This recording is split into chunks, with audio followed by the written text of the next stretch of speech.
大家好，我係傻強。呢排你一定見到一個畫面不斷重複出現：結業、清盤、全線執笠，最後營業日。由連鎖餐廳到街坊小店，由成衣到電器，由書店到補習社，幾乎每一區都有鋪頭拉咗。好多人第一個反應就係一句：香港真係玩完。但如果只係停留咗呢一句，其實我哋乜都學唔到，更加保護唔到自己。今日我想做嘅唔係數死者名單，而係拆解一個問題：喺呢場所謂零售寒冬入邊，究竟邊個真係蝕緊錢，邊個其實仲賺緊，甚至賺得更多？先講事實，近年零售數據下滑，人流減少，消費額下降，呢啲都係客觀數字。旅客結構改變，本地消費力被蠶食，北上成為常態，呢啲全部都係公開資訊。好多店鋪話撐唔住，租金高，人工高，原材料貴，生意又少，聽落好合理。但問題係，如果成個市場真係全面驅檔，點解同一時間我哋又見到某啲品牌逆市開分店，某啲平台收入創新高，某啲物業持有人完全唔急？呢個矛盾位先係真正值得分析嘅地方。第二層要講制度同運作。傳統零售嘅生意模式本質係高固定成本，不穩定收入，租金係死嘅，人工係死嘅，水電物流都係死嘅，但收入完全冇天。以前人流穩定，消費習慣固定，呢套模式仲頂得住。但當消費轉向平台化、碎片化、比價化，實體店嘅弱點就一次過爆晒出嚟。制度上租約彈性極低，分成機制幾乎喺，風險全部壓嚟經營者身上。你啲客唔代表你可以少交租，你蝕錢唔代表有人同你分擔。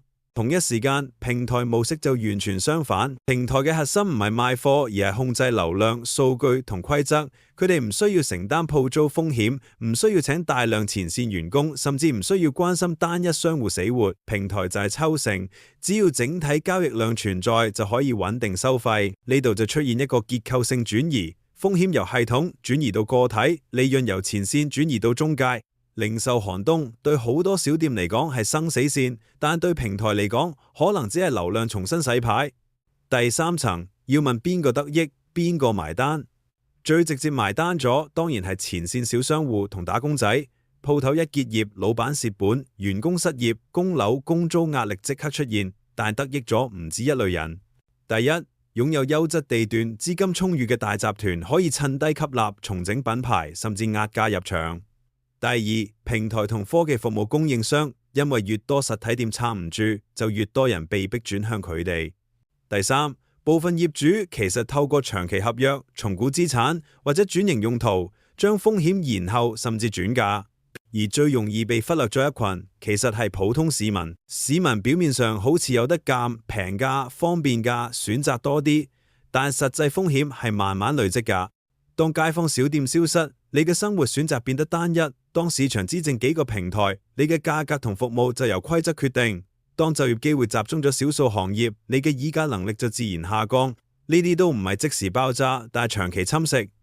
第四層講市民實際風險管理，而唔係情緒反擊。第一個風險係收入來源單一化。如果你嘅收入完全依賴一個高度平台化或者高成本嘅行業，你就要明白個風險唔係經濟差唔差，而係你有冇替代方案。第二個風險係消費錯覺，平價同方便可能換咗長期選擇權流失。第三個風險係判斷失準，將所有問題歸咎於市道差，會令你錯過真正嘅結構轉變。但要講清楚一點，市民自保唔等於制度可以卸責。當風險長期向下游轉移，當規則只保障資本效率而忽略社區韌性，佢制度本身就有責任被質疑。問題唔係某一間店執唔執，而係一個城市點樣平衡效率同埋承受力。如果每一次調整代價都由最弱勢承擔，佢所謂復甦只係數字上好嚟。最後，我想收取一個問題：如果零售寒冬唔係暫時現象，而係一場結構性重組；如果未來賺錢嘅唔再係開鋪嗰個，而係制定規則嗰個，佢作為普通市民，我哋究竟應該繼續等市道好返，定係一早要問，當遊戲規則改變，我哋仲用緊舊方法生存，係咪本身就係最大風險啊？